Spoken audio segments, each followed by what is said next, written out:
explorers, myself Roshni and welcome back to Concept Charter. So we were learning at chapter 1. कौन सा chapter 1? Class 9th का chapter 1 था Understanding Social Science, जिसके कुछ topics हमने cover कर लिया and let's move on to our next topic जो है 1.3 Relevance of Social Science in Everyday Life.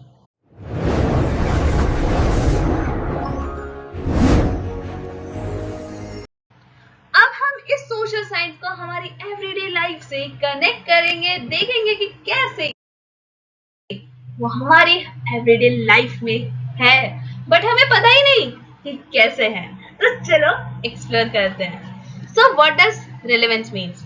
Relevance क्या होता है? रिलेवेंस मीन्स हाउ यूजफुल और important something is in daily life. तो रिलेवेंस क्या होता है कि कोई चीज, जैसा हमने कहा रिलेवेंस ऑफ सोशल साइंस, तो सोशल साइंस कैसे यूजफुल है, कैसे इंपॉर्टेंट है हमारी डेली लाइफ में, वो होता है relevance. Next, social science is closely related to our everyday experiences. Social science हमारी एवरीडे एक्सपीरियंस से क्लोजली रिलेटेड है। It help us understand the society we live in and the force that shape our life. So social science हमें help करता है कि हम समझ सके जो सोसाइटी हम हमारी डेली लाइफ में जी रहे हैं, हम जो फील कर रहे हैं, हम जहाँ रहते हैं और हमारी लाइफ कैसे शेप हुई गई है, वो हमें हेल्प करता है सोशल साइंस समझाने में। समझ में आया? चलो नेक्स्ट, अब देखो अंडरस्टैंडिंग सोसाइटी। सोसाइटी समझाने के लिए हमें सोशल साइंस हेल्प करता है। Appreciating different cultures, languages and way of life to promote social harmony. social harmony रखने के लिए different cultures, language और उनकी way of life को promote करता है social science। हमें help करता है कि हम society को समझ सकें। understanding the environment, recognize करता है impact of climate change और need है कि नहीं है of sustainable use of resources, उसके लिए हमें help करता है social science। सोशल साइंस हमें बताता है कि कैसे क्लाइमेट चेंज हो रही है, कैसे हमें कब यूज है, कब हमें नीड है of sustainable use of resources, कब हमें रिसोर्सेज को बचाना चाहिए, कब हमें कितना वेस्ट करना चाहिए या कितना कैसे यूज करना चाहिए, वो हमें बताता है social science. Next, understanding the economy. Economy समझाने के लिए भी हमें सोशल साइंस हेल्प करता है, जैसे decoding how goods are produce and distributed. कैसे गुड्स प्रोड्यूस होते हैं, कैसे डिस्ट्रीब्यूट होते हैं और कैसे यहाँ पे इश्यूज आती है एम्प्लॉयमेंट और पॉवर्टी की, वो क्यों आती है, कैसे आती है, किस रीजन से आती है और कैसे हम उसे डील कर सके, ये हमें बताता है understanding the economy. Understanding governance, ये हमें हेल्प करता है गवर्नेंस भी समझने के लिए कि कैसे हमारे राइट्स है, क्या हमारी ड्यूटीज है, कॉन्स्टिट्यूशन क्या है, उसमें क्या क्या लिखा है, वो कैसे हमें एक एक्टिव सिटीजन बनाता है।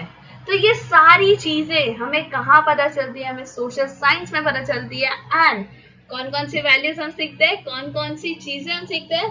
Understanding society, understanding the environment, understanding the economy and understanding the governance. Let's move on to our next. Next है की benefits for students. Learn to respect diversity. Students के लिए बेनिफिट्स क्या होता है कि वो यहाँ पे सीखते हैं कैसे हम डाइवर्सिटी को रिस्पेक्ट करें, कैसे हम डिफरेंट कल्चर्स, लैंग्वेजेस और उनकी वे ऑफ लाइफ को हम अप्रिशिएट करें, या अप्रिशिएट नहीं भी करना तो उसकी इंसल्ट ना करें। Promote social harmony and mutual respect, कैसे हम सोशल हार्मनी रखें, सोशली हम कैसे खुश रहे, दूसरों को भी खुश रखें, कैसे हम म्यूचुअल रिस्पेक्ट रखें आपस में, ये हमें हेल्प करता है, सोशल साइंस समझाता है एंड ये बेनिफिट्स हम स्टूडेंट्स को मिलता है। Creates awareness about environmental problems and need for conservation. तो ये अवेयरनेस क्रिएट कर रहा है एनवायरमेंटल प्रॉब्लम्स के बारे में और नीड है for the conservation. Understand role of resources, हमें समझा रहा है कि रिसोर्सेज का रोल क्या है, टेक्नोलॉजी क्या है, गवर्नमेंट पॉलिसीज क्या है इन द इकोनॉमिक ग्रोथ।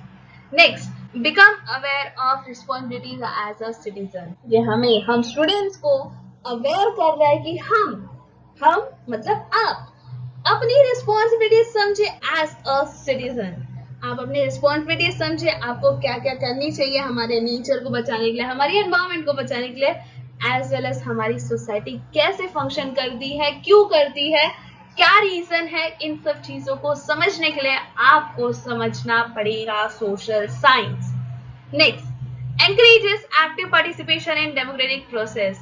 ये encourage कर रहा है कि हम एक्टिवली पार्टिसिपेट करें इन आर डेमोक्रेटिक प्रोसेसेस। जितने भी डेमोक्रेटिक प्रोसेस होते हैं उसमें हम एक्टिवली पार्टिसिपेट कर रहे हैं, ये हमें बता रहा है सोशल साइंस। समझ में आया? चल नेक्स्ट देखते हैं।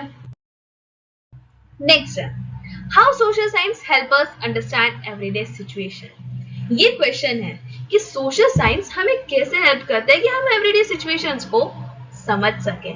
Let's take an example. A family wakes up to a news report that electricity will be cut for 4 hours due to power shortage. उसके एरिया में पावर शॉर्टेज था, तो उस फैमिली को न्यूज मिला कि इलेक्ट्रिसिटी कट होगी फॉर 4 hours। ठीक है, अब वो फैमिली एकदम सीरियस मोड में सोच रही है, अब हम क्या करेंगे। देखो यहाँ पे अंडरस्टैंडिंग सोसाइटी कैसे हेल्प की। They discuss how neighbours in different areas are also facing this. उन्होंने डिस्कस किया कि कैसे नेबरिंग एरियाज में जो फैमिलीज है वो कैसे फेस कर रहे हैं इस सिचुएशन को। सम कम्युनिटीज सेव इलेक्ट्रिसिटी टुगेदर। कुछ ऐसी कम्युनिटीज थी जो यहाँ इलेक्ट्रिसिटी सेव कर रही थी मिलकर, कोई ज्यादा वेस्ट नहीं कर रहा था ताकि जो पावर शॉर्टेज है वो रिड्यूस हो सके। Understanding economy. इकोनॉमी यहाँ पे देखो, उन्होंने रियलाइज किया कि हम जो कोल की प्राइसेस जो बढ़ रही है उसकी वजह से इलेक्ट्रिसिटी ज्यादा एक्सपेंसिव हो गई है प्रोड्यूस करना। तो ये हुआ इकोनॉमी समझने का फायदा। नेक्स्ट है अंडरस्टैंडिंग एनवायरमेंट। एनवायरमेंट को समझेंगे। They learn that how rainfall has reduce hydroelectricity power. कैसे रेनफॉल ने यहाँ पे हाइड्रो इलेक्ट्रिसिटी पावर को रिड्यूस किया, क्योंकि अगर कम रेनफॉल होगा तो वहां पे हाइड्रो इलेक्ट्रिसिटी पावर भी कम जनरेट होगी। हाइड्रो इलेक्ट्रिसिटी पावर कौन सी थी? यस, वाटर बेस्ड इलेक्ट्रिसिटी, तो वो भी रिड्यूस होगी ना। तो ये हमें हेल्प कर रहा है कि हम एनवायरमेंट को समझें। नेक्स्ट देखते हैं अंडरस्टैंडिंग गवर्नेंस। ये हमें बता रहा है, गवर्नेंस समझा रहा है। They remember that government has pass a law about saving power. Government ने पास किया था एक लॉ ताकि हम पावर को सेव कर सके। They call the local electricity board to ask about their rights. उन्होंने उस टाइम पे लोकल इलेक्ट्रिसिटी बोर्ड को कॉल किया और पूछा हमारे राइट्स अब क्या क्या रहेंगे, क्योंकि गवर्नमेंट ने कहा था कि हम पावर सेव कर रहे हैं तो उनको पावर कट नहीं होना चाहिए, उस वजह से उन्होंने कॉल किया।